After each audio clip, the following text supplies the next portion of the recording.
Yeah, ఒకసారి మీరు ఈ హెడ్ బోర్డ్ డిజైన్ చూడొచ్చు. నేను మా దగ్గరకు వచ్చిన ప్రతి క్లయింట్కి అదే చెప్తాను, bed back side design budget ఏంటి అంటారు. వితౌట్ డిజైన్ బడ్జెట్ వేయలేమని చెప్తాను.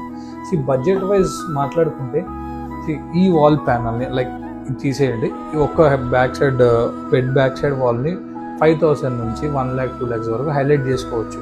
బట్ మా బడ్జెట్ ఇంతే ఉంది, ఇదే బడ్జెట్లో నాకు లావిష్గా కావాలి అన్నప్పుడు ఏంటంటే మనం we can choose these type of designs. ఇక్కడ ఏంటంటే సింపుల్ అండి, ఇది వాల్ పేపర్ వేసాము. So wall paper cost which is around like 70 rupees per SFT, depends on క్వాలిటీని బట్టి ఒక 10 రూపాయలు అటు ఇటు ఉంటుంది. ఇది ఒక ప్యానల్ కాస్ట్ ఒక 20,000 ఉండొచ్చు, ఇది ఒక 10,000 ఉండొచ్చు. లైక్ అరౌండ్ మనం ఒక 35,000లో ఈ ఇంత లగ్జరీగా మనం బెడ్ బ్యాక్ సైడ్ ప్యానల్ చేసుకోవచ్చు. ఏంటంటే బడ్జెట్ అనేది డబ్బులు పెడితేనే కాదు, డబ్బులు లేకపోయినా కూడా మనం ఇంటిని లావిష్గా చేసుకోవచ్చు. For that you can approach infinite interiors. Me budget ఎంతైనా సరే, like it may be 5 lakhs 10 lakhs what ever it may be, మీకున్న బడ్జెట్లో మీ ఇంటీరియర్ ప్రోడక్ట్ని లగ్జరీగా చేసి ఇస్తాము. అండ్ బడ్జెట్ అన్న మాత్రం మీరు 5 lakhs పెట్టిన క్వాలిటీ వైజ్ కాంప్రమైజ్ అవ్వము.